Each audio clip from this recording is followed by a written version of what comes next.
आप सभी को जय मसीह की। प्रभु आप सभी को बहुत आशीष दे। आज जो गवाहियाँ आपको देने वाला हूँ मेरे भाइयों और बहनों, प्लीज़ थोड़ा ध्यान से हियाब बांध कर सुनना। प्रभु का आत्मा आपका विश्वास बढ़ाएगा और बहुत कुछ आप इन गवाहियों के द्वारा सीखने पाओगे, क्योंकि मेरी खुद की ज़िंदगी की बीती हुई बातें हैं। आपको कुछ गवाही देना चाहता हूँ, क्योंकि अगर बहुत ज़िंदगी में तो बहुत सारी गवाहियाँ हैं, हालांकि आपकी ज़िंदगी में भी बहुत सी गवाहियाँ होंगी, लेकिन जो अभी सिर्फ चंद गवाहियाँ आपके सामने बांटना चाहता हूँ जिनके द्वारा आपका विश्वास और मजबूत हो। तो शुरुआत करते हैं। जैसे ही मैं मसीह में आया तो मसीह में आने के बाद मेरे को ना जॉब चाहिए थी। और क्योंकि स्टार्टिंग में मेरे को मतलब मसीह में आने से पहले भी मेरे पास कोई अच्छी जॉब नहीं थी। यहाँ तक कि मैंने छोटे से छोटा काम किया है। मैंने बसों को भी साफ़ किया है, पार्किंग में भी काम किया है, बसों में झाड़ू मारने का काम किया है। और मैंने मतलब पार्किंग जो होती है ना, जैसे छोटे छोटे शेयर ऑटो होते हैं, रिक्शे होते हैं, मतलब इनकी देखभाल के लिए मैं नाइट ड्यूटी भी करता था, जहाँ पर मेरी सैलरी शायद 5,000 रुपये के आसपास थी। वो भी मुझे पूरी तरीके से नहीं मिल पाती थी। और दूसरा, जहाँ मैंने बसों को साफ़ करने के लिए बसों में झाड़ू मारा करता था, वो भी नाइट ड्यूटी थी मेरी, जो डीटीसी वगैरह बस होती हैं। तो इस तरह का भी मैंने काम किया है, मतलब छोटे से छोटा काम किया। यहाँ तक कि फैक्ट्री के अंदर भी मैंने काम किया है। जब मैं शायद 8वीं 9वीं के आसपास 8वीं 9वीं कक्षा में था, तो उस समय कुछ छुट्टियाँ चल रही थी, तो मैंने उस टाइम पे काम किया फैक्ट्री के अंदर। चप्पलों के अंदर छोटे छोटे फूल चिपकाने होते थे, और सामान ऊपर से लेकर आना, नीचे से ऊपर ले जाना, ऊपर से नीचे लाना। तो ये सारे काम किए, और कहीं पर भी मुझे मेरा मेहनताना अच्छे से नहीं मिल सका। और मतलब उसके बाद जब सब जगह से ठोकर खा ली, सब जगह घुटने टिका लिया, अच्छी से अच्छी पूजा पाठ कर ली, कुछ अपनी तरफ से कोई कमी नहीं छोड़ी। जहाँ तक जितना मुझसे हो सकता था, मेरी माँ से, मेरे परिवार से हो सकता था, उन्होंने बेस्ट किया। मैंने अपनी तरफ से बेस्ट करने की कोशिश की, और यहाँ तक कि मैंने सब करके देख लिया था। आपको पता है, अगर आपने मेरी शायद गवाही सुनी हो, तो मैं बहुत बड़ा भक्त भी रहा हूँ हनुमान जी का। मुझे हनुमान चालीसा भी याद रहती थी, और मतलब बहुत कुछ मैंने किया अपनी तरफ से बेस्ट, लेकिन फिर भी कोई लाइफ में रिजल्ट नहीं दिखाई देता था। मन में बहुत सारे क्वेश्चंस रहते थे। लेकिन जब प्रभु के बारे में पता चला, प्रभु के पास आने के बाद हुआ क्या, जैसे ही प्रभु के पास आए तो मुझे एक अच्छी जॉब मिली। आते के साथ ही अच्छी जॉब मिली। उससे पहले मेरे को एक और गवाही थी, जो 7-8 साल से मैं डांस वगैरह करता था, ब्रेकिंग या स्टंट्स वगैरह करता था, या बी-बॉइंग करता था। तो उसमें मुझे कोई सक्सेस नहीं मिलता था, और मैं पैसे दे देकर बैटल कर के आता था। कई बार पैसे नहीं होते थे, कई बार दोस्तों के साथ मिला के 150 रुपये हो गए, 200 रुपये हो गए, चलो भाई चलते प्रैक्टिस करके आएंगे, या फिर क्या पता अगर प्राइस तक पहुंच गए तो बहुत अच्छी बात है। लेकिन ये 7 साढ़े 7 साल तक चलता रहा, और कहीं पर भी मैं विनर नहीं हुआ था। ध्यान से समझना, कहीं पर भी मैं विनर नहीं हुआ था। और जब मैं प्रभु यीशु मसीह के पास आया, जैसे मेरी मम्मी आई थी स्टार्टिंग में, और मम्मी कहती थी बेटा चल ले, देख मेरी खुशी के लिए चल ले। लेकिन मेरी यारी दोस्ती थोड़ी सही नहीं थी, और जिसके कारण मैं ये भी कहता था। और दूसरा, मैंने ऐसी बातें भी सुनी थी कि धर्म बदल जाएगा, लोग क्या कहेंगे। मन में आती थी यार, मेरे दोस्तों को पता चलेगा तो वो क्या सोचेंगे, तूने धर्म बदल लिया, बाप बदल लिया, माँ बदल लिया, तूने ये बदल लिया, वो बदल लिया, 100 बातें। तो बहुत सारी चीज़ें थी। क्योंकि मैं दोस्तों के बारे में इतना ज़्यादा सोचता था, यहाँ तक कि अपनी माँ के बारे में नहीं सोचता था, और मैं नाइट आउट भी करता था। तो मम्मी ने कहा बेटा देख, इतनी सारी समस्याएं हैं, तेरे चोटें भी इतनी लगती हैं, और जो तू मेहनत कर रहा है उसमें भी तो सफल नहीं हो रहा है। तो बेटा एक काम कर, तू मेरे साथ चल के और देख मैं वहाँ पर गई हूँ, मुझे अच्छा लगा है, मुझे शांति मिली है, मेरे जीवन में फ़ायदा है, मेरे को मतलब बहुत अच्छा लगा है, एक बार चलकर तो देख मेरे बच्चे मेरे साथ। तो मैं मम्मी के साथ गया। जाने के बाद है ना, मेरे लिए प्रार्थना हुई, और 1 हफ्ते के अंदर जो काम 7.5 साल या 7 साल के अंदर नहीं हुआ था ना, जहाँ पर मैं पैसे भी दिया करता था, चोटें भी खाई हैं, बुराइयां भी सुनी हैं, और मतलब अपना मेहनताना भी मारा है, अपनी आंखों के सामने जाते हुए देखा है, और अपने कपड़े लत्ते भी घिसे हैं, और अपने हाथ गोड़े भी टुड़वाए हैं, चोटें लगवाई हैं, बेइज्जती भी करवाई है, और मेहनत करने के बाद भी सुनकर आए ना, जहाँ पर पैसे का पैसा लगाया है, लेकिन फिर भी कुछ नहीं मिल पाया था। बेइज्जती और नाकामयाबी के अलावा, मेरे भाई और बहन, नाकामयाबी के सिवा कुछ नहीं मिल पाया था। लेकिन जब खुदा के पास पहले ही हफ्ते के अंदर आया, तो उसके 2 से 3-4 दिन बाद ही मेरे पास कॉल आया, भैया हमने आपकी प्रोफाइल देखी, आपको जजिंग करनी है। मैं हैरान हो गया कि जो काम पहले नहीं होता इतने सालों के अंदर, मैंने कौन सी कमी छोड़ दी थी। लेकिन अब मैं चर्च में आया, चर्च में आने के बाद इतनी झट से काम हो गया, जो काम सालों में नहीं हुआ था, जो काम मेरी माँ के इतने पूजा पाठ में नहीं हुआ था, जो काम मेरे इतने पूजा पाठ में नहीं हुआ था, वो काम इतनी जल्दी कैसे हो सकता है। कुछ ना कुछ तो बात है। तो मैंने बहुत सारी बातें थी, तो उस टाइम पे जजिंग पर ही बिठाया। देखो वो गवाही अलग है, और उसका भी प्राइस मेरे पास आज तक पड़ा है, और ये मेरी ज़िंदगी की ये भी बहुत बड़ी गवाही है। और जिस चीज़ के मैं सपने देखता था, उन सपनों को पूरा होते हुए मैंने अपनी ज़िंदगी में देखा। कब? जब प्रभु यीशु मसीह के पास आया। अगर होना होता तो पहले क्यों नहीं हो जाता। मैंने ऐसी कौन सी कमी छोड़ दी। लेकिन यीशु मसीह के लिए तो मैंने कुछ भी नहीं किया। यीशु मसीह के पास सिर्फ एक ही बार आया, वो भी आया था। मैंने यीशु मसीह को ऐसा कुछ नहीं दिया जो काम में, जो चोले चढ़ाना, प्रसाद चढ़ाना, माला चढ़ाना, फूल चढ़ाना, सुबह उठकर लोटा चढ़ाना, शाम को मतलब कभी कुछ चढ़ाना, दूध चढ़ाना, इतना सब कुछ किया। मैं दोष नहीं लगा रहा, बुराई नहीं कर रहा, मैं अपनी ज़िंदगी का अनुभव बता रहा हूँ।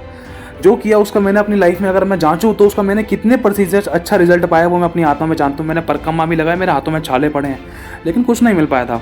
लेकिन जब यीशु मसीह के पास आया तो आत्मा में एक बात आती है, यीशु मसीह को ऐसा कुछ नहीं चाहिए, वरन वो तो हमें हमारे जीवन को चाहता है। वो तो कहता है बेटा जैसा भी तू है मेरे पास आ जा, मैं तुझे विश्राम दूंगा। तूने बहुत बोझ उठाया है, तूने बहुत मेहनत करी, लेकिन तेरी मेहनत सफल नहीं है।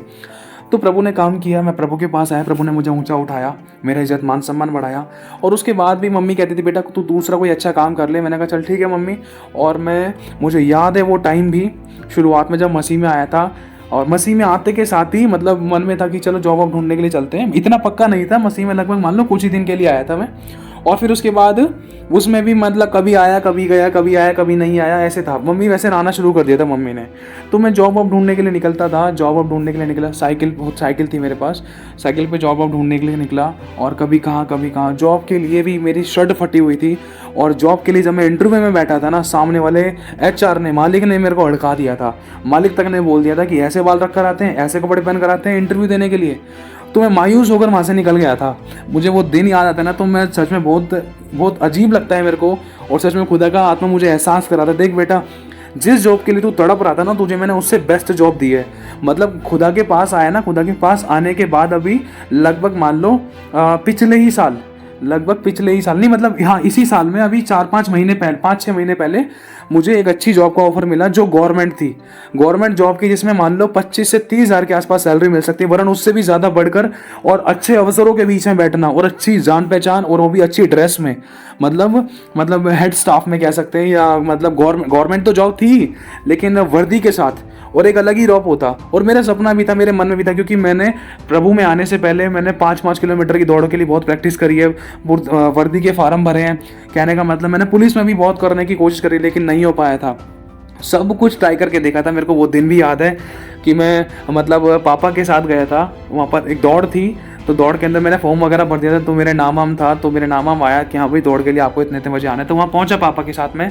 पहुँचने के बाद जब मैं वहाँ पर गया तो अपना जो भी था, जिन का नाम ले सकता था उनका नाम लिया, फिर दौड़ स्टार्ट करी। तो दौड़ में मुझे दौड़ने ही नहीं दिया गया, मेरी हाइट ही पहले कम निकल गई, हाइट ही कम निकली। और फिर उसके बाद हुआ क्या कि वहाँ से इतना मायूस होकर आ गया, मेरा दिल इतना रो रहा था। फिर मैंने जब पापा को मुँह दिखाया ना, पापा ने पूछा बेटा क्या हुआ, सब कुछ ठीक तो है? तो मैंने कहा पापा नहीं हो पाया, मैं दौड़ ही नहीं पाया, मेरी हाइट ही कम निकल गई। तो फिर पापा ने जैसे मुझे बिठाया ना गाड़ी के अंदर, वो मुझे भेज रहे थे, तो जैसे उन्होंने मुझे भेजा ना तो बहुत ज़ोर से रोने लगे। मतलब जब वो मुझे गाड़ी में बिठा रहे थे जब नहीं रोए, बिठाने के बाद जैसे ही गाड़ी चलती ना तो मैंने उनको रोते हुए देखा, झटके से रोने लगे कि मेरे पापा मेरे सामने नहीं रोए। क्यों? क्योंकि मैंने इतनी बड़ी नाकामयाबी को देखा था। मेरे पापा ने इतने बड़े सपने सजाए थे कि मेरा बेटा जब यहाँ पर दौड़ लगाएगा तो एक अच्छा इनाम पाएगा और मेरे बेटे को अच्छी गवर्नमेंट जॉब मिलेगी। और यही चीज़ खुदा ने मुझे बाद में जब प्रभु में आया, अभी लगभग 5-6 महीने पहले की बात बता रहा हूँ, मुझे ऐसा बड़ा ऑफर मिला। सच बताना चाहता हूँ, मेरे पास ऐसे बड़े बड़े ऑफर आए जिसमें कि मेरे को सैलरी महीने की, मुझे बाहर दूसरी कंट्री से भी ऑफर आए थे। लेकिन मैं अपनी बड़ाई नहीं कर रहा हूँ, मैं एक बात आपको बताना चाहता हूँ, काम के लिए ऑफर और दूसरा जॉब के लिए ऑफर, गवर्नमेंट जॉब से रिलेटेड ऑफर। काम के लिए जो ऑफर था उसमें भी लगभग मुझे मिलने को था लगभग 5.5 लाख रुपए के आसपास पर मंथ। मतलब ऐसा कुछ नॉर्मल काम था, और लेकिन फिर भी उसके अंदर इतनी सैलरी थी। लेकिन आत्मा में आया, देख शैतान तुझे भरमाना चाहता है, परमेश्वर ने तेरे लिए कौन सी कमी छोड़ दी। जब परमेश्वर ने तुझे वहां से यहाँ तक पहुंचा दी तो क्या तुझे आगे नहीं बढ़ाएगा? तो लालच के चक्कर में परमेश्वर की सेवा से दूर मत होइयो, क्योंकि बहुतों ने ना धन के चक्कर में अपने आप को नाना प्रकार की अभिलाषाओं में फंसा लिया और परमेश्वर से दूर हो गए। फिर दुख, फिर समस्याएं, फिर परेशानियां। और शैतान किस किस तरीके से मतलब ऐसी रोटी देता था, या तो लड़की, या तो लालच, या तो परिवार, या तो गर्लफ्रेंड, या तो बॉयफ्रेंड। मतलब ऐसी ऐसी चीज़ों को इंसान के जीवन में देने की कोशिश करता है, क्योंकि शैतान जानता है कि इस व्यक्ति की कमजोरी क्या है, कैसे खुदा से दूर हो सकता है। तो कई बार कई प्रकार के पैतरे अपनाता है। जैसे उसने यीशु मसीह को पत्थर दिया था और कहा था कि इससे रोटी बन जाए। क्यों? क्योंकि यीशु मसीह 40 दिन रात से भूखे थे, उनको रोटी चाहिए थी। यीशु मसीह की कमजोरी रोटी थी, और लेकिन शैतान ने रोटी को ही परोसने की कोशिश करी, लेकिन यीशु मसीह ने वचन का ही चुनाव किया। नहीं, जो मेरे को मेरे खुदा ने दिया है मैं उसमें खुश हूँ, और तू मुझे मत भरमा, वचन से ही मैं जीवित रहूँगा, है ना। तो ये टॉपिक अलग है, लेकिन मैं बताना चाहता हूँ कि मेरे पास, मैं अपनी बड़ाई नहीं कर रहा हूँ, मेरी कोई औकात नहीं है, लेकिन ये खुदा का बहुत बड़ा अनुग्रह है। हमारे सामने ऐसे ऐसे चुनाव आते हैं, लेकिन हमें उस समय वचन को इज्जत देते हुए वचन का चुनाव करना है। चाहे लाखों का नुकसान हो रहा था, चाहे करोड़ों का नुकसान हो रहा था, चाहे अपने आए, चाहे अपने सताएं, चाहे अपने दिल दुखाएं, चाहे अपने छोड़ जाएं, अगर खुदा खुश है ना तो सब कुछ बढ़कर बेस्ट मिलेगा, क्योंकि खुदा का वायदा है। खुदा ने कहा है कि जो अपने नौकरी, बिजनेस, नाते, मतलब सब चीजों को मेरे लिए छोड़ेगा और मुझे पहला स्थान देगा, तो उसको पृथ्वी पर 100 गुना और प्लस में स्वर्ग अनंत काल का जीवन मिलेगा, और मैं उसका पिता होऊंगा और मेरा पुत्र कहलाएगा। बहुत बड़ी बड़ी वायदे हैं, 7,000 से ज्यादा परमेश्वर ने वायदे किए हैं हमारे जीवन में। वायदे हैं परमेश्वर ने हमारे लिए दिए हैं, और एक एक वायदा ऐसा है जिसमें इंसान घुटनों के बल आ आकर खुशी के आंसुओं के साथ धन्यवाद करेगा, अगर उन एक एक वायदों को समझने लग गया तो। मेरे भाई और बहनों, तो हुआ कुछ ऐसा मेरे साथ कि जब मैं प्रभु में आया तो मैं जॉब अब ढूंढता था, मेरी बेइज्जती हुई और मुझे याद भी नहीं रहता था। जैसे मैंने कि आपको बताया कि मुझे इंटरव्यू का आंसर दिया जा रहा था, आंसर बताया जा रहा था कि मुझे आगे जाके एचआर को क्या क्या बोलना है, लेकिन जो वहाँ की स्टाफ की लेडीज थी उसने जो वो दूसरे लड़कियों को और मुझे बता रही थी, तो दूसरों को समझ में आ गया, लेकिन मेरे को समझ नहीं आया। एक कान से सुना, दूसरे कान से निकल गया, और जो बोल रही है ऑन द स्पॉट 2 मिनट के अंदर मैं भूल गया, और मैंने अपने आप को इतनी शर्मिंदगी महसूस की कि मुझसे ये छोटी सी लाइनें नहीं याद हो रही है, मैं सामने वाले को इंटरव्यू कैसे दूंगा, और इतनी बेइज्जती मेरे को महसूस हुई। और मैंने अपना फ़ोन स्विच ऑफ करा, फिर मैं वहाँ से इंटरव्यू वाले प्लेस से वहाँ से नीचे आ गया और निकल गया वहाँ से, और मैंने अपना फ़ोन स्विच ऑफ कर लिया ताकि उस लड़की का मेरे पास फ़ोन ना आए और मुझसे पूछे ना कि भाई क्यों चले गए, आप तो इंटरव्यू देने वाले थे।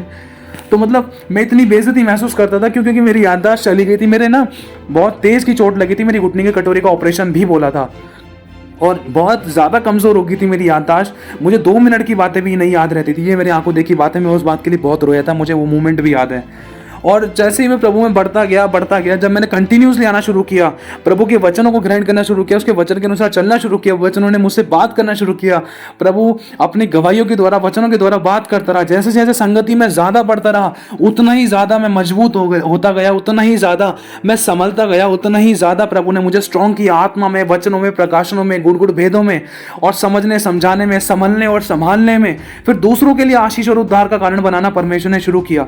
ये कैसे हुआ? ये ऐसे ही नहीं हो गया घर बैठे बैठे, ये संगति में जितना मौका मिलता था, एक हफ्ते में 3 बार 4 बार संगति होती थी, चलो 3 बार संगति होती, चलो। घर पे क्या करना, घर वाले कुछ नहीं दे सकते, जिनके हम भले बन रहे हैं वो एंड मौके पर ही दरवाजा बंद करते हैं, और अपने भी काम नहीं आते हैं, खुदा है बस वही काम आता है, वही आ सकता है। और उसी ने कहा है, देख मैं तुझे कभी ना छोड़ूंगा, कभी ना त्यागूंगा, दूध पिलाने वाली माँ तुझे छोड़ देगी। बहुत सारी बातें मैंने अपनी ज़िंदगी में बहुत बड़े बड़े अनुभव लिए मेरे भाई और बहनों, आप लोगों ने भी लिए हैं। लेकिन जब उन बातों को सीख कर, समझ कर, जब प्रभु को पहला स्थान देना शुरू किया, वचनों से भरना शुरू किया, जितना मौका मिलता था वचन सुने, चर्च में आया, जो छोटी मोटी सेवा मिलती थी, छोटी मोटी जो भी सेवा मिलती थी करने की कोशिश करता था। तो करते करते हुआ कुछ ऐसा, परमेश्वर का धन्यवाद हो, मुझे जब थोड़ा सा टाइम हुआ, मुझे जब मम्मी ने कहा बेटा जॉब चाहिए, तो बेटा तू जॉब कर ले, तो मैंने कहा मम्मी ठीक है। तो प्रभु ने ही अपने भवन के द्वारा ही मुझे एक अच्छी जॉब दिलाई, जिसमें मैं कॉल सेंटर का काम करने लगा।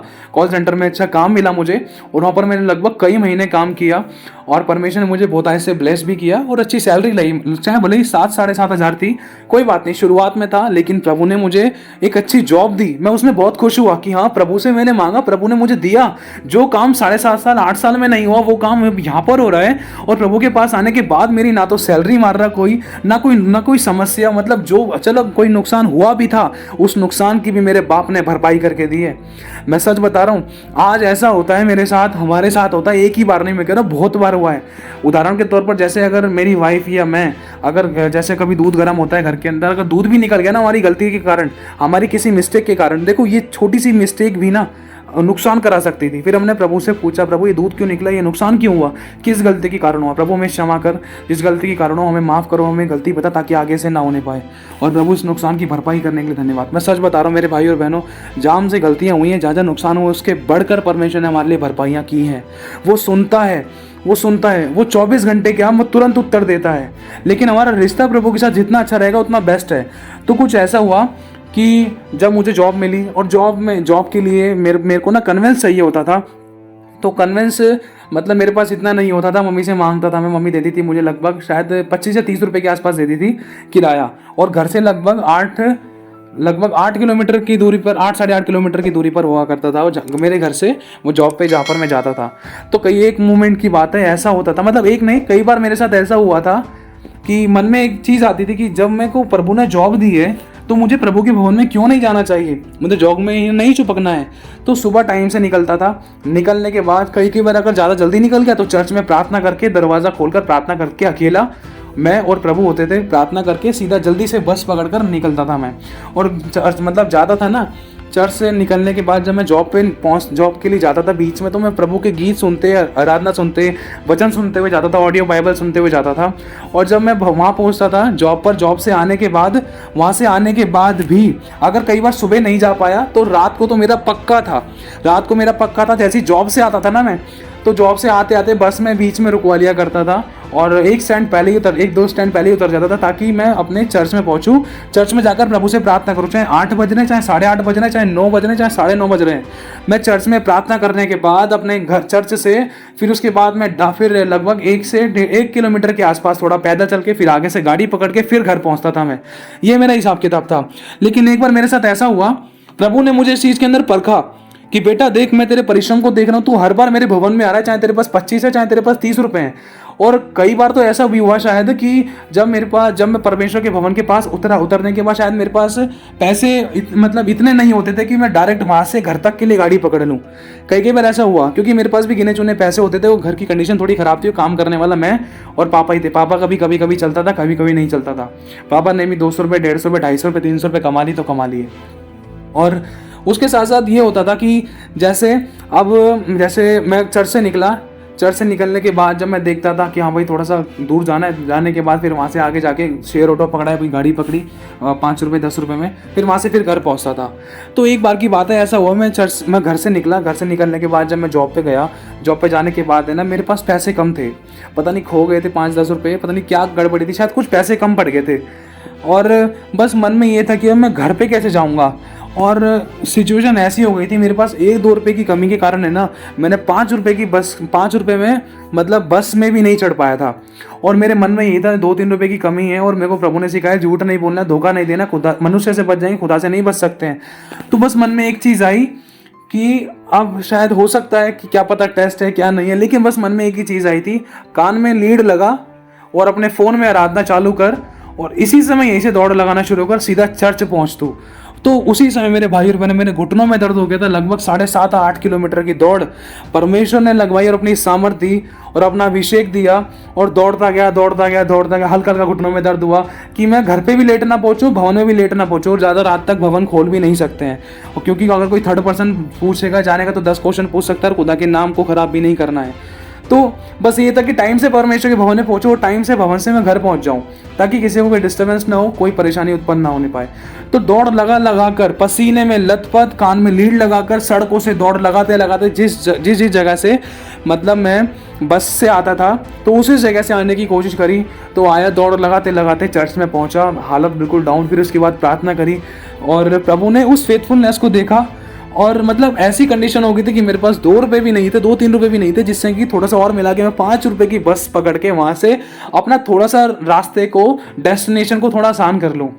ऐसी परिस्थिति हो गई थी मेरे साथ। और हुआ कुछ ऐसा मेरे साथ, जब मैं परमेश्वर के भवन में पहुंचने के बाद जब प्रार्थना करने के बाद जब मैं घर गया, उसके कुछ टाइम बाद ही परमेश्वर ने मुझे बहुत अच्छी स्कूटी से ब्लेस किया। वो ज़िंदगी की मेरी पहली गाड़ी रही है। मैं प्रभु का धन्यवाद देता हूँ और परमेश्वर का मैं बहुत बड़ा शुक्रिया अदा करता हूँ। प्रभु ने मुझे ब्लेस किया। क्या देखा कि मेरे बेटे के पास पैसे हैं या नहीं है, चाहे बस में धक्के खाते हुए जा रहा है, चाहे किसी भी तरीके से जा रहा है, चाहे पैदल आया, लेकिन मेरे भवन को इसने पहला स्थान दिया है।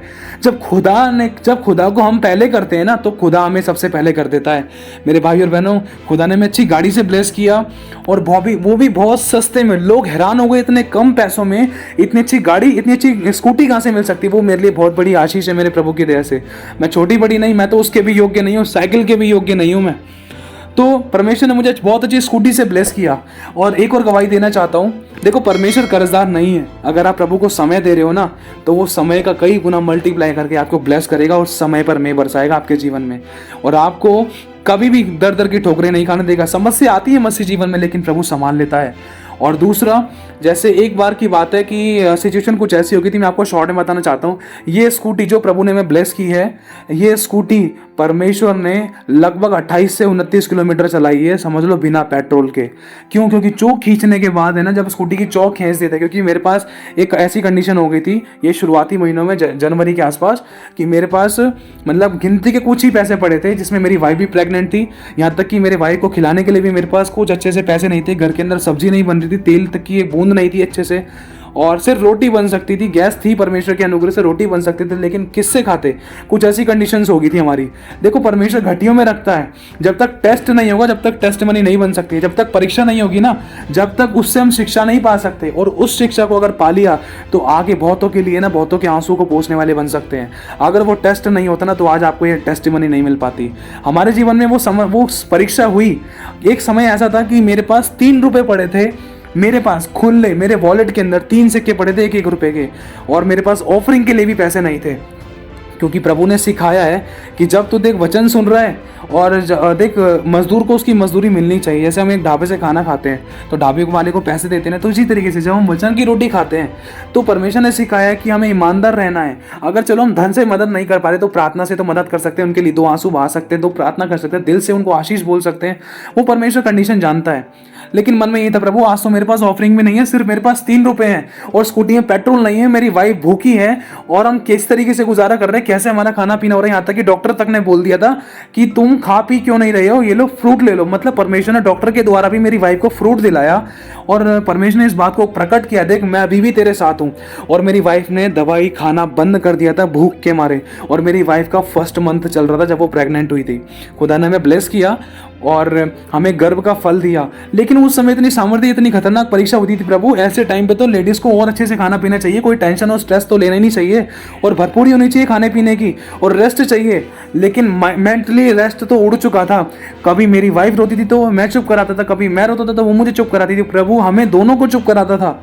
मेरे भाई और बहनों, एक दूसरे को सलाह देना, क्षमा करना, प्रेम करना, एक प्रेम के कटिबंध में बांधना, और अपने घर का ढोल दूसरे के आगे ना बजाना, प्रभु ने बहुत कुछ सिखाया।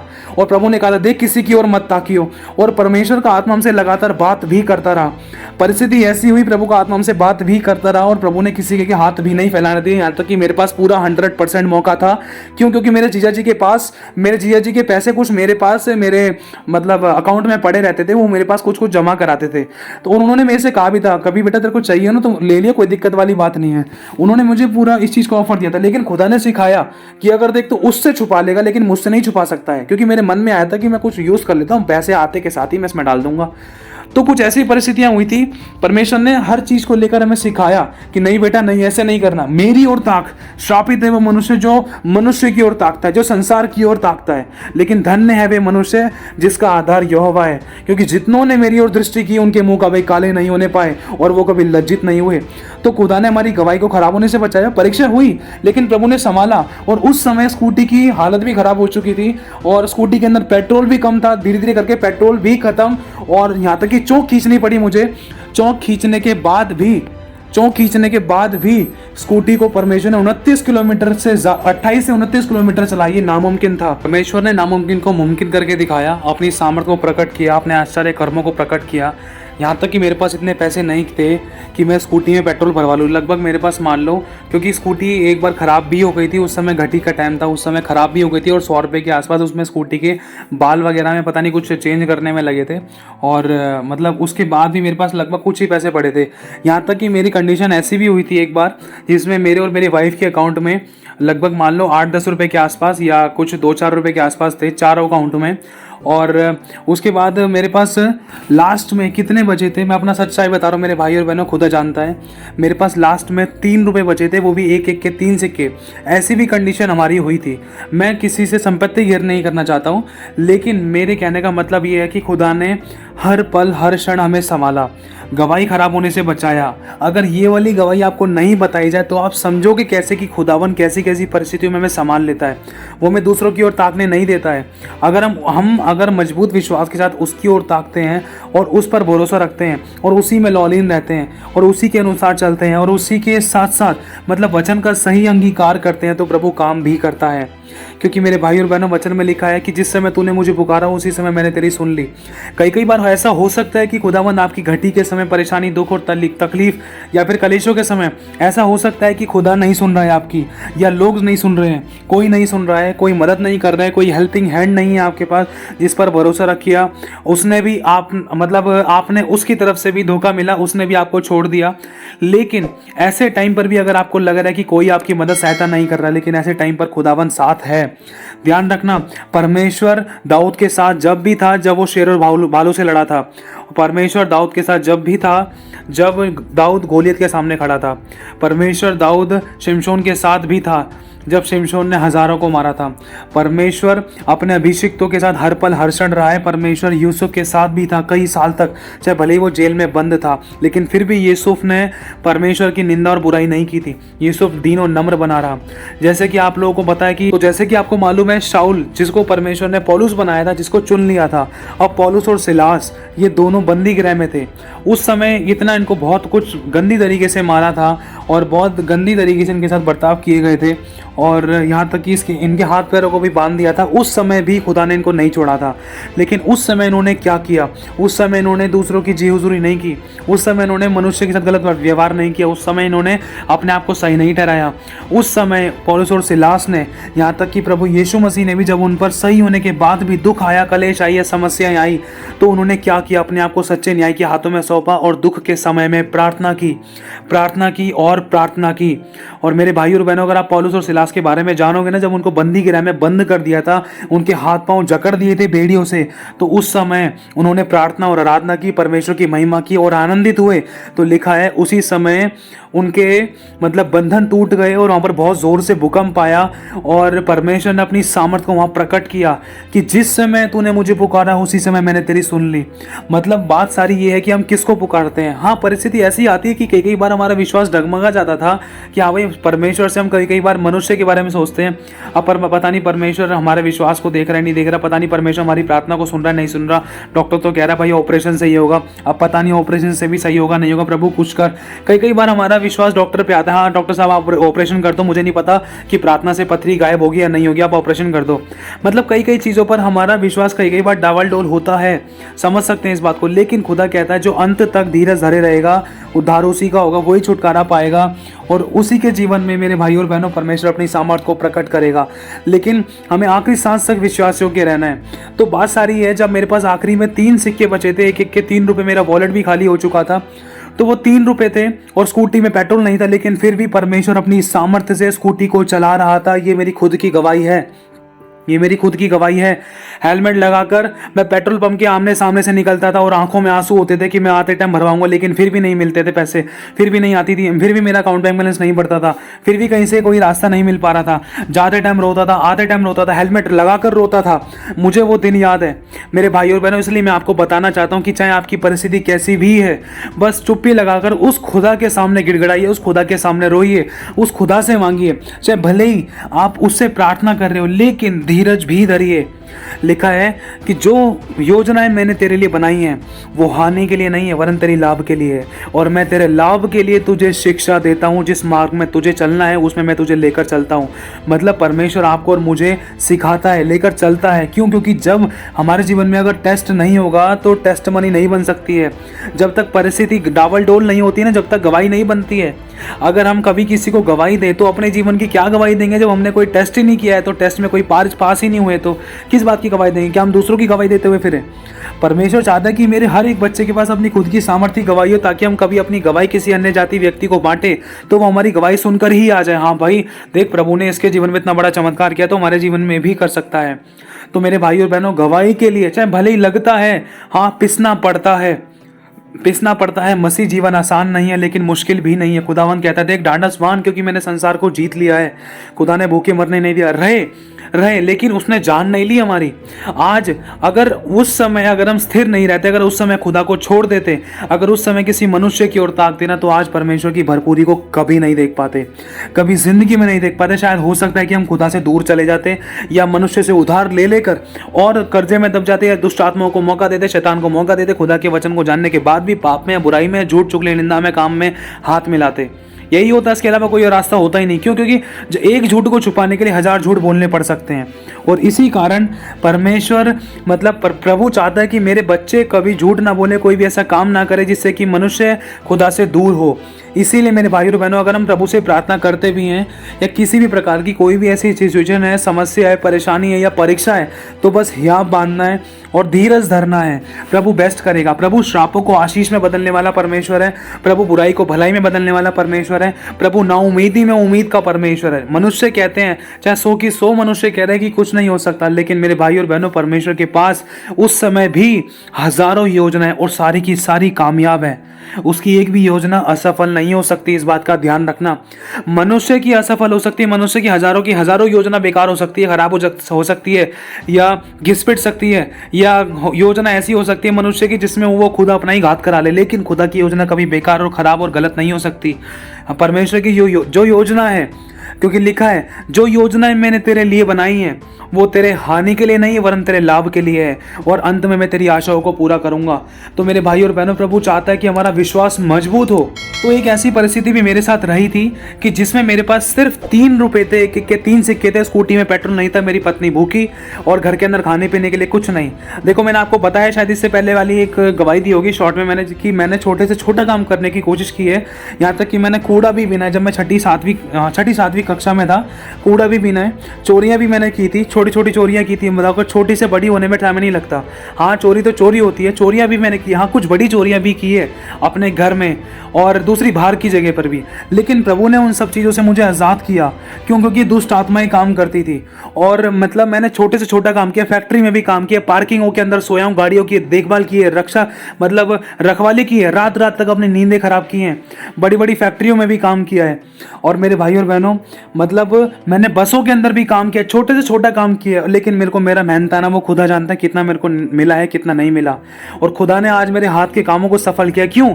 जब उसके अनुसार चले। देखो, मसीह में आने के बाद भी परीक्षाएं आती हैं, समस्याएं, सिचुएशंस आती हैं। अगर उसमें हम स्थिर और मजबूती से बने रहें, अड़े रहें और खड़े रहें, तो खुदावन जरूर निकालता है और जरूर जय दिलाता है। और मेरे भाई और बहनों, मेरे पास जब आखिरी में लास्ट 3 सिक्के पड़े थे एक एक के, फिर विश्वास से स्कूटी चलाई। स्कूटी चलाकर प्रभु ने फिर से चमत्कार किया। स्कूटी के साथ मुझे चर्च में पहुंचाया बिना पेट्रोल के, वो भी चौक खींचने के बाद। आप सोच सकते हो, अगर किसी स्कूटी या किसी गाड़ी की चौक खींच दी जाए तो मैं मैक्सिमम कह रहा हूँ वो 2 से 3 किलोमीटर चल सकती है, मैक्सिमम खींच तान कर। लेकिन हमारे परमेश्वर ने 28 से 29 किलोमीटर तक लगभग चलाई है मेरे खुदा ने, और वो भी अपने सामर्थ्य से, अपने आश्चर्य कर्म से। और जब मैं चर्च में गया, जब वो मेरे पास 3 सिक्के पड़े थे, तो मेरा दिल बहुत रोया था कि खुदा, आज मेरे पास सिर्फ ये 3 रुपए पड़े हैं, मैं क्या बोऊं तेरे भवन में। फिर उसके बाद वो 3 रुपए बो दिए। फिर उसके बाद जब मैं घर पर आ रहा है तो मैं भविष्यवाणी करके गया था कि मैं आते टाइम स्कूटी में पेट्रोल होगा, घर पर राशन आएगा, बहुत सारी चीज़ें, लेकिन फिर भी नहीं हुआ। मतलब और टेस्टिंग हो रही थी हमारी, और मजबूती परमेश्वर हमें देना चाहता था। प्रभु चाहता है, बेटा तुम आगे खड़े होने जा रहे हो। अगर तुम इस सिचुएशन से नहीं गुजरोगे तो आगे तुम किस प्रकार की गवाही दोगे? क्योंकि हमारे पास ऐसे कुछ प्रकार के लोग आने वाले हैं जो समस्या में थे, घटी में थे, परेशानी में थे, बीमारी में थे, तकलीफों में थे, कुछ विश्वासी, कुछ अविश्वासी। ऐसे लोगों का विश्वास बढ़ेगा जब हमारी गवाही उनको शेयर की जाएगी। वो जान पाएंगे, वो समझ पाएंगे कि हाँ, एक सच में एक ऐसा प्रभु है जो हमारे दुखों का निवारण करता है, हमारे लिए मार्ग निकालता है, हमें आशीष देता है, हमारी ज़रूरतों को पूरा करता है और सब प्रकार की परीक्षाओं से, दुर्बलताओं से, कलेशों से हमें आज़ाद करता है और हमें जय दिलाता है। तो मेरे भाई और बहनों, कुछ ऐसा हुआ, जब स्कूटी से मैं वापस घर पर आया तो घर पे बिल्कुल खाली आया था। लेकिन उसके बाद अगले दिन मुझे चर्च और जाना था, लेकिन अगले दिन के लिए मेरे पास कुछ भी ऑफरिंग नहीं पड़ी थी। जो 3 रुपये आखिरी थे उसको मैं बोकर आ गया था। फिर दोबारा से जब मैं अगले दिन जाने के लिए तैयारी करी, स्कूटी में पेट्रोल, जैसे कि अभी आपको बताया, चौक खींचने के बाद मतलब फिर भी वो चले जा रही है। परमेश्वर अपने आश्चर्य कर्म को प्रकट कर रहा है। प्रभु चाहता है, देख बेटा, देख तेरी स्कूटी जो मैंने तुझे ब्लेस करी है, देख वो पेट्रोल से नहीं, वो विश्वास से चलेगी। और फिर जब मैं वीरवार को निकला, जब मैं चर्च के लिए घर से निकला कि हाँ भाई, अब मैं फिर से ब्लेस होकर आऊँगा, मैं विश्वास करता हूँ, घोषणा करता हूँ। और जिस पेट्रोल पंप के आगे से मैं निकलूँगा, मैं उस पेट्रोल पंप के सामने भी भविष्यवाणी करके निकला। और वही मतलब हेलमेट पहन के मैं घोषणा करके निकला कि हाँ, मैं घोषणा करता हूँ, आते टाइम मैं इस पेट्रोल पंप से पेट्रोल भरवाऊँगा और बड़ी गवाही के साथ आऊँगा मैं घर पर वापस लौटकर, और राशन भी होगा, राशन भी पहुँचेगा और सब कुछ मतलब बिल्कुल बदल जाएगा। लेकिन जब मैं चर्च पहुँचा, जब शाम को मीटिंग हुई, जेंट्स मीटिंग, और उस मीटिंग में जब मैं रहा और मेरे पास बोने के लिए कुछ नहीं था, परमेश्वर के बच्चे वचन को पूरा समाप्त होने के बाद ऑफरिंग डाल रहे थे, परमेश्वर को भेंट दे रहे थे, कोई टाइट दे रहा था, कोई अपनी ऑफरिंग्स दे रहा था, लेकिन मेरे पास उस समय एक सिंगल रुपया भी नहीं था। और बैंक में इतने पैसे थे कि मैं निकाल भी नहीं सकता था। बैंक में 10 रुपये से भी कम, शायद किसी में पता नहीं 4 रुपये, किसी में 3 रुपये, हमारे चारों अकाउंट के अंदर, वो खुदा जानता है। हम उन इतने पैसे थे कि उनको निकाल भी नहीं सकते थे।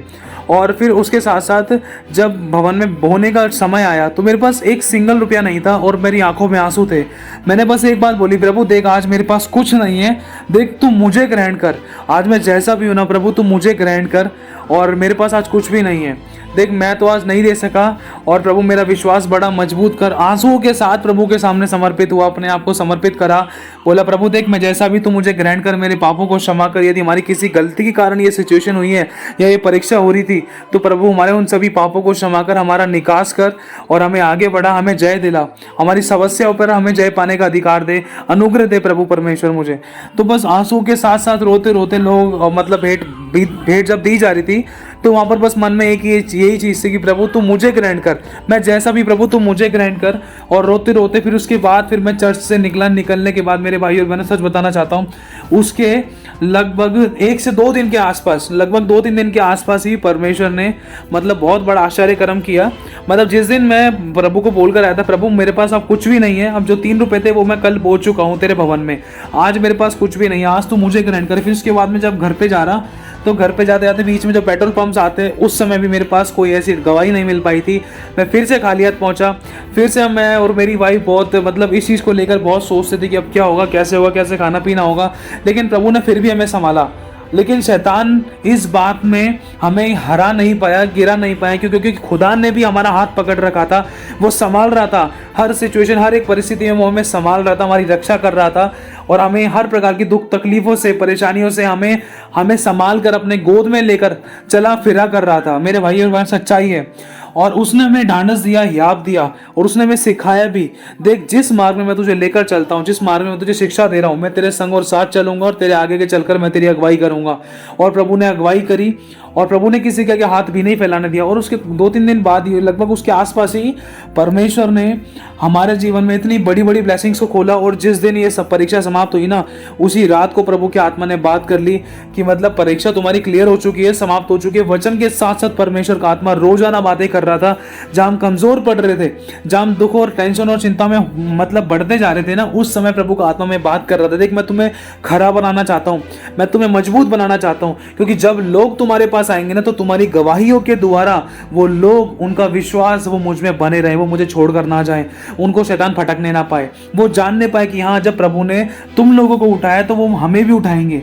तो मेरे भाई और बहनों, प्रभु ने आश्चर्य कर्म किए, यहाँ तक कि हमारे घर पर लोगों को बेचैन किया, राशन तक हमारे घर पर परमेश्वर ने पहुंचवाया। और उसके बाद से लेकर आज के दिन तक, वरन हमेशा तक, कहने का मतलब जब तक परमेश्वर ने धरती पर हमें रखा है, हमारे लिए हमेशा परमेश्वर ने बड़ी बड़ी ब्लेसिंग्स को खुलवाया और हमें दिया। हमारे लिए बहुत से लोगों के मन में डाला, अपनी आत्मा से बात करी, हमारा अकाउंट बैंक बैलेंस बढ़ाया, हमारी जरूरतों को पूरा किया और आज के दिन तक हमें परमेश्वर ने दूसरों को देने वाला बना रखा है।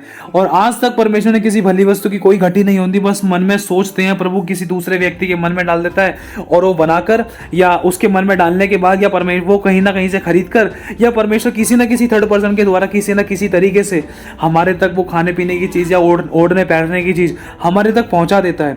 यहाँ तक कि किसी से बोलने की भी जरूरत नहीं पड़ती, बस मन में सोचना पड़ता है, प्रभु बस ये ऐसा हो सकता है क्या, ऐसा मिल जाएगा। कई बार बस मन में रखते प्रभु ये खाने का मन कर रहा है। मैं कह रहा हूँ 24 घंटे के अंदर अंदर खुदावन हम लोगों की इच्छाओं को पूरा कैसे करता है। वो जानता है कि मेरे बच्चों की इच्छाएं क्या है, जरूरतें क्या है, उनकी आवश्यकताएं क्या है, वो मांगने से पहले पूरी करता है। और ये सच्चाई है मेरे भाई और बहनों, खुदा ने किसी के आगे हमारी बेइज्जती भी नहीं होने दी और ना ही उसने गवाही खराब होने दी, वरन उसने हमारी गवाही को और मजबूत किया, सामर्थ्य बनाया, ताकि और लोगों का विश्वास बढ़े। जैसे कि आज आपके सामने गवाही शेयर की जा रही है, खुदावन ने ऐसे ऐसे काम हमारे जीवन में करे हैं, हमारे खातों को भरा, हमारे अकाउंट बैंक बैलेंस को भरा, हमारी समस्याओं में परमेश्वर अपनी सामर्थ्य को प्रकट किया, परमेश्वर ने हमारी जरूरतों को पूरा किया, घटियों को भरपूरी बदला और हमारे नुकसानों की भरपाई करी और हमारे सभी इस प्रकार की जरूरतों को पूरा किया, वरन हमें दूसरों को देने वाला भी बनाया। तो मेरे भाई और बहनों, परमेश्वर ने अपने आश्चर्य कर्मों को प्रकट किया, लेकिन कब तक? कब तक? अगर हम विश्वास योग्य और आखिरी सांस तक उसमें धीरजवंत बने हुए हैं ना, तो परमेश्वर काम जरूर करता है। अगर हम सोच रहे हैं कि यार प्रार्थना तो हो गई, आराधना भी हो गई, इतना लंबा समय हो गया, प्रभु तो कर ही नहीं रहा, छोड़ दो, प्रार्थना करना जहाँ छोड़ दिया ना, ध्यान रखना जो स्वर्गदूत आशीषों को लेकर आते हैं ना, तो वो जब दरवाजे पर आए तो उनको आपकी और मेरे ऊपर कोई शक न होने पाए, क्या प्रभु तूने इन्हीं लोगों के पास मुझे भेजा आशीषों को कटोरा लेकर? प्रभु देखिए तो विश्वास कर नहीं रहे, ये तो गलत अंगीकार कर रहे हैं, ये तो बुराइयां कर रहे हैं, ये तो हाँ पहले से भले ही करते, लेकिन अब तो मैं आशीष लेकर आया हूँ, अब तो इनको तीनों नम्र होना चाहिए। देखिए तो आपस में लड़ रहे हैं, तो कुड़कुड़ा रहे हैं, तो बुड़बुड़ा रहे हैं, ये तो तेरी निंदा कर रहे हैं। प्रभु क्या तूने मुझे सही घर में भेजा है इन आशीषों के कटोरे को लेकर? तो स्वर्गदूतों को भी इस बात को लेकर कोई गलतफहमी ना होने पाए, ना ही कोई मिसअंडरस्टैंडिंग हो। इसीलिए मेरे भाई और बहनों में आखिरी सांस तक विश्वास योग्य पाए जाना है और प्रभु में बने रहना है, धीरज धरना है, जब तक वो आशीष ना दे, जब तक हमारे जीवन में छुटकारा ना मिले, क्योंकि उसके अलावा संसार में कोई दूसरा नाम नहीं है जो हमारा उद्धार कर सके, हमारा छुटकारा कर सके, हमें आज़ाद कर सके, हमें बचा सके, हमें छुड़ा सके, हमारे पापों को क्षमा कर सके, हमें चंगा कर सके, हमारे आंसू को पोंछ सके। ऐसा कोई नहीं है। अगर कोई होता तो आज ठोकर खाकर यीशु मसीह के पास नहीं आते। तो मेरे भाई और बहनों, इन बातों से ये शिक्षा मिलती है कि खुदा ने हमारे जीवन में काम किया। अगर हमारे जीवन में किसी भी प्रकार की कोई परीक्षा है तो बस ढांढस बांधो और विश्वास में अपने आप को मजबूत रखो और अपने शब्दों का ध्यान रखो और ये ध्यान रखो कि प्रभु मेरी गवाही खराब ना होने पाए और कोई तीसरा व्यक्ति मेरे काम पर या तेरी सेवकाई पर जो तूने हमें दी या मेरी गवाहियों पर कोई दोष ना लगाने पाए और हमारा कोई तमाशा ना बनाने पाए और ना ही शैतान को मौका मिले। प्रभु हमारा विश्वास बढ़ा और प्रभु परमेश्वर हमारे जीवन में बड़ी बड़ी गवाहियों को बना, ताकि जिनको हम बांटे तो सच में प्रभु वो लोग तुझ में खींचे चले आए। और इसी के साथ साथ परमेश्वर ने आज तक हमें भरपूरी दे रखी है, वरन पहले भी भरपूरी परमेश्वर ने, जैसे ही प्रभु में आए, प्रभु में आने के बाद परमेश्वर ने भरपूरी देना शुरू किया। लेकिन बीच बीच में कई बार हमारी टेस्टिंग हुई। हमारे पास देखो बोने के लिए भी परमेश्वर ने बहुत दिया और कुछ समय हमारे पास ऐसा भी रहा कि हमने चने तक भिगो कर खाए। ये सच्ची गवाही है, मुझे वो दिन याद आता है, प्रभु का धन्यवाद। मैंने और मेरी वाइफ ने चने तक भिगो कर खाए हैं। सब्जी बनाने के लिए भी एक बार ऐसा मोमेंट था, पैसे नहीं थे, शायद रोटी के लिए पता नहीं कोई गैस व कुछ प्रॉब्लम थी, लेकिन कुछ था नहीं। हमने चने पानी के अंदर भिगो कर, टमाटर और प्याज उसके अंदर डालकर, काट कर, चने में भिगोकर, वो उबाला भी नहीं था, बिना उबाले चने मेरे भाई और बहनों, वो ऐसे ही वो मतलब कच्चे चने जैसे पानी के अंदर भिगोने के बाद जब उसको मतलब तैयार करते हैं, मतलब वो चने पानी में भीगे हुए थे और उनको भी खाया था। हमारे पास ऐसा भी समय रहा है कि हाँ भाई खाने के लिए नहीं है, और ऐसा भी समय रहा है कि भाई मतलब वॉलेट्स भी खाली हैं। ऐसा भी समय रहा है कि मतलब रसोइयाँ और हमारे फ्रिज भी खाली हुए हैं। ये हमेशा नहीं रहा है, ये ध्यान रखना। अगर आपके जीवन में कहीं आपको लगता है कि लाइफ के किसी भी हिस्से में कि आपकी परमेश्वर आपकी प्रार्थना नहीं सुन रहा है, आपको इस वाले एरिया में छुटकारा नहीं दे रहा है, आपकी लाइफ में इस जगह पर काम नहीं हो रहा है, या कोई प्रार्थना या हमारा परमेश्वर हमारी किसी प्रार्थना का उत्तर नहीं दे रहा है, या हमें हमारे जीवन में चमत्कार नहीं हो रहा, तो मेरे भाई और बहनों बिल्कुल भी मायूस मत होना। खुदावन आपको उस बात के द्वारा और मजबूत करना चाहता है। वो चाहता है बेटा इस बात के द्वारा जो तुझे मैं सिखाना चाहता हूँ वो तू जल्दी से सीख ले और तू मजबूत हो जा, क्योंकि तेरे लिए मैंने बहुत बड़ी गवाहियाँ, बहुत बड़ी बड़ी आशीषें रखी हैं। यदि तू उसको पालेगा तो तेरी जिंदगी सफल हो जाएगी और तू आशीषित होगा, और जो तुझे देखेगा तो पहचान लेंगे कि ये वो वंश है जिसे यहोवा ने आशीष दी है। खुदा अपने बच्चे को कंगाल और घटी और बीमारी और परेशानी में नहीं छोड़ता, लेकिन अगर हम खुदा को ऐसी परिस्थिति में छोड़ दें तो हमें कोई फिर कौन बचाएगा। मेरे भाइयों बहनों, वो दुख में और सुख में हमारी मदद और सहायता करने वाला परमेश्वर है, वो नहीं छोड़ता है, लेकिन हम हल्की सी समस्या आते के साथ ही उसको छोड़ देते हैं। अब बात सारी ये है कि हमें उसमें बने रहना, जैसे अय्यूब ने कहा था प्रभु तू दे ना दे मेरा परमेश्वर है। और मेरे एक और गवाही देना चाहता हूँ कि प्रभु ने मुझे मतलब बहुत अच्छे बाबू से ब्लेस किया और परमेश्वर का मैं धन्यवाद करता हूँ। डॉक्टर्स ने मेरी वाइफ के बारे में और मेरे बच्चे के बारे में कुछ गलत कन्फेशंस किए थे, लेकिन हमारा विश्वास प्रभु पे रहा। प्रभु ने हमारा विश्वास को मजबूत रखा, उसने हमारी आशा और विश्वास को टूटने नहीं दिया, क्योंकि मेरी वाइफ का ब्लड ग्रुप दूसरा था, जिस ब्लड ग्रुप के कारण डॉक्टर ने पहले ही बोल दिया था भाई ब्लड का इंतजाम करके रखना, और उसके बाद ही ये डिलीवरी और उसके बाद ही ये क्लियर हो सकता है। क्योंकि मेरे भाई और बहनों थोड़ी सी वीकनेस को लेकर और कुछ ना खाने को लेकर भी कुछ सिचुएशंस ऐसी हुई थी, लेकिन बस खुदा के हाथ में सौंपा। खुदा देख तेरे हाथों में सौंपते हैं, हमारा टाइम, पैसा, एनर्जी सब कुछ तेरा है, हमें नहीं पता ये बच्चा तेरा है, हमारी ज़िंदगी तेरी है, तो तेरी महिमा गवाही है।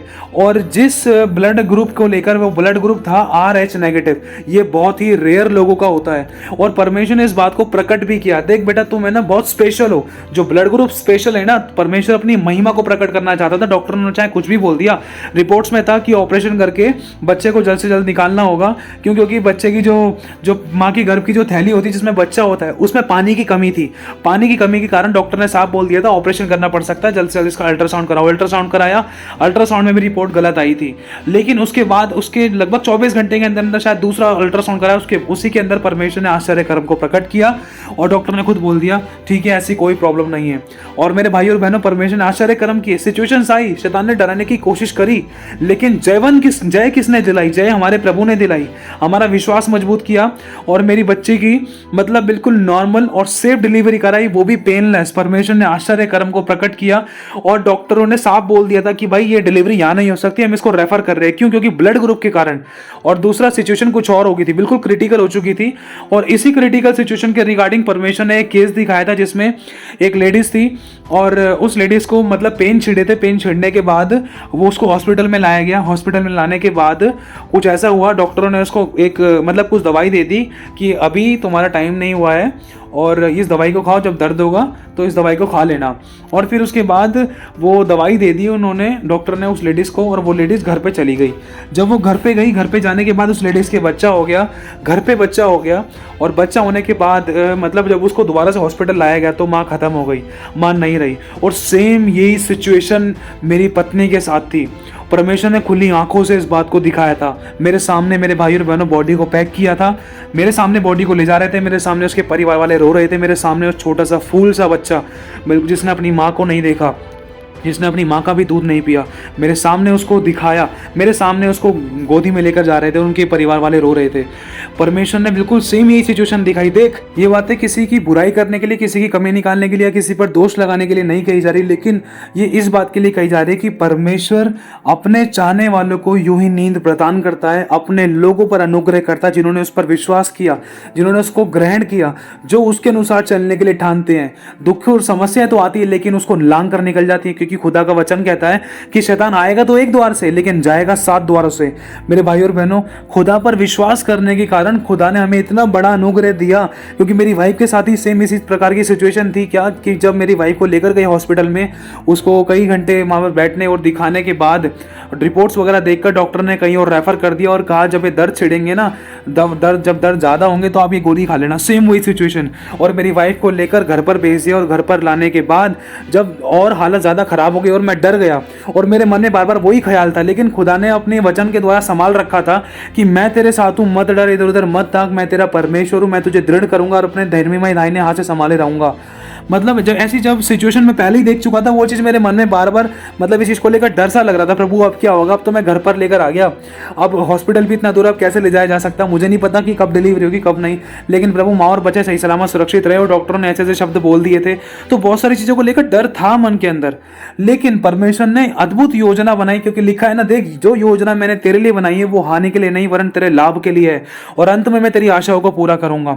तो मेरी वाइफ के लिए परमेश्वर ने योजना बनाई, गाड़ी का इंतजाम किया, फिर उसको दूसरे हॉस्पिटल में लेकर गए जहाँ पर मतलब रेफर किया गया था।